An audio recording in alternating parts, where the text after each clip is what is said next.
Hello friends, welcome in my channel learn well basic. मित्र हो, आपण या व्हिडिओमध्ये 8 मार्च जागतिक महिला दिनानिमित्त काव्यपंक्ती, चारोळ्या व श्लोक पाहणार आहोत. तर सुरू करूयात.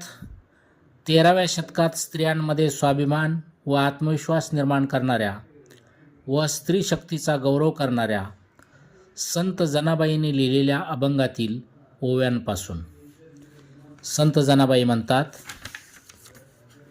स्त्री जन्म म्हणूनी न व्हावे उदास, साधू संता ऐसे केले जनी, संतांचे घरची दासी मी अंकिली, विठोबाने दिली प्रेमकळा.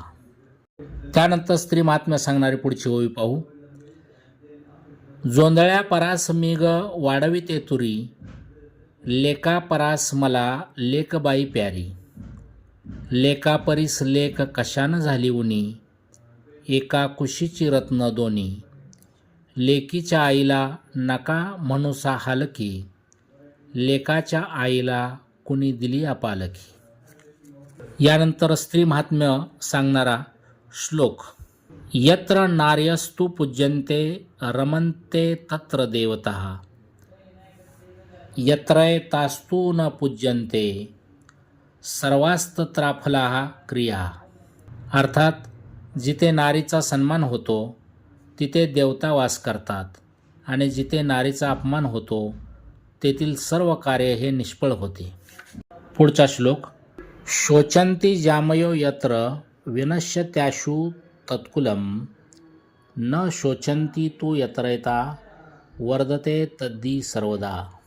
अर्थात ज्या कुळात किंवा परिवारात स्त्रिया दुःखी असतात ते कुळ किंवा परिवार लवकरच नष्ट होते व ज्या कुळात किंवा परिवारात स्त्रिया आनंदी असतात ते कुळ समृद्ध होते.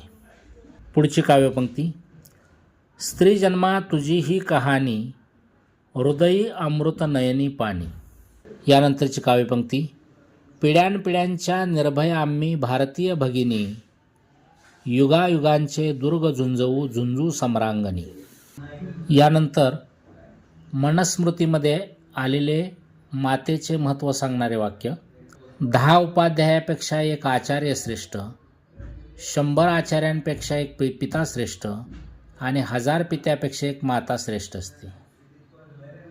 आता पाहूया काही प्रसिद्ध वाक्ये.